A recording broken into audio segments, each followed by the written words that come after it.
So, what was going on with the Indian markets on December 10th? Well, if you just glanced at the headlines, you'd see a sea of red. But, beneath all those losses, a totally different, much more interesting story was playing out. Let's break down what really happened. Okay, first, let's just get a sense of the scale here. We're talking about a staggering 8 lakh crore rupees of investor wealth just gone, vanished in only 3 trading sessions.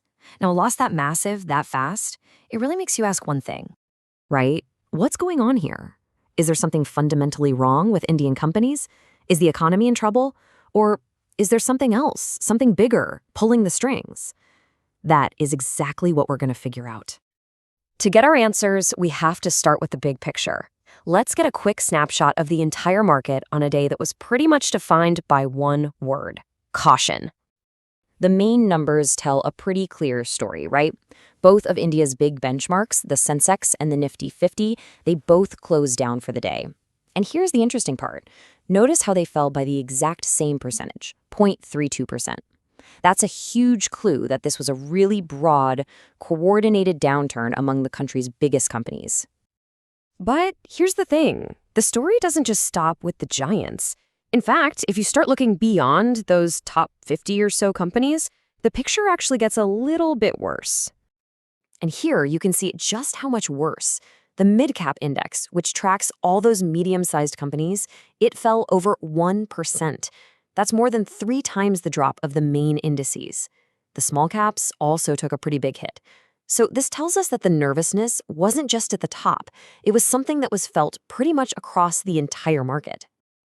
Okay, so since the whole market was feeling the heat, let's zoom in a little. Let's see who took the biggest punches, and, more importantly, if anyone actually managed to swim against the current. The sector that got hit the hardest? Consumer durables. It dropped almost 1.75%.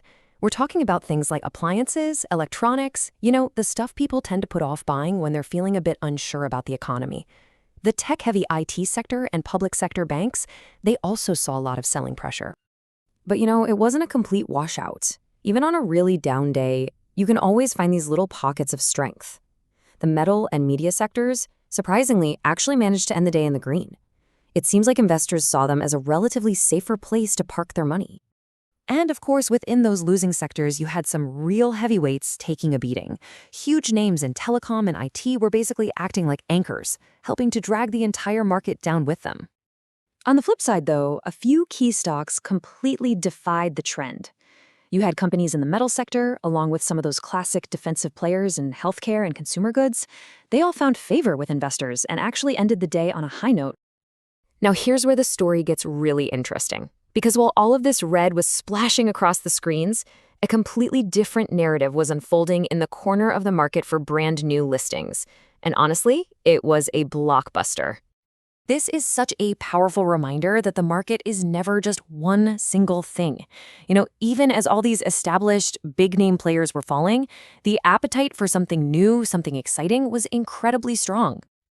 And here is the proof. A major new company, Meesho, saw its shares just explode on day one, listing at a 46% premium. Wow. A debut that strong, it screams investor confidence and shows a massive appetite for new companies coming to the market. And as if that wasn't enough, the food delivery giant Swiggy announced a massive 10,000 crore rupee fundraising plan. Now, these are not the signs of a fearful market, right? These are signs of a market with deep pockets and a real long-term belief in growth. So what gives? And this brings us right back to our big question. If there's still so much positive energy out there, why the huge sell-off? Well, the answer, it turns out, isn't in India at all. It's thousands of miles away. All of it. The caution, the selling, the nervousness. It can all be traced back to one single upcoming event that has investors all over the globe just sitting on the edge of their seats. And that event is the U.S. Federal Reserve's policy decision.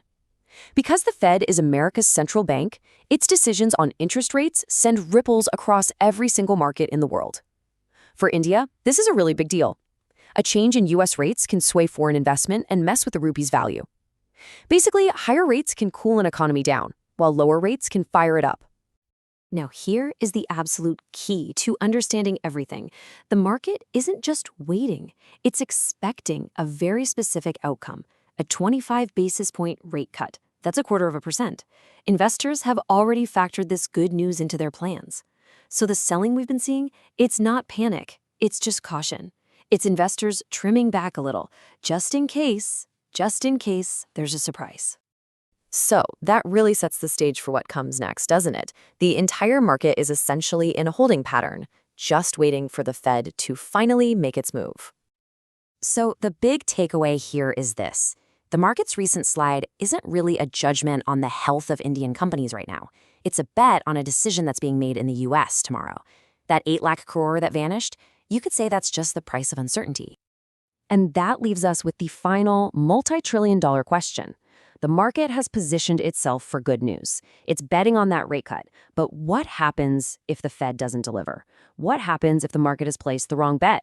Well, that's the question that's going to define everything in the days ahead.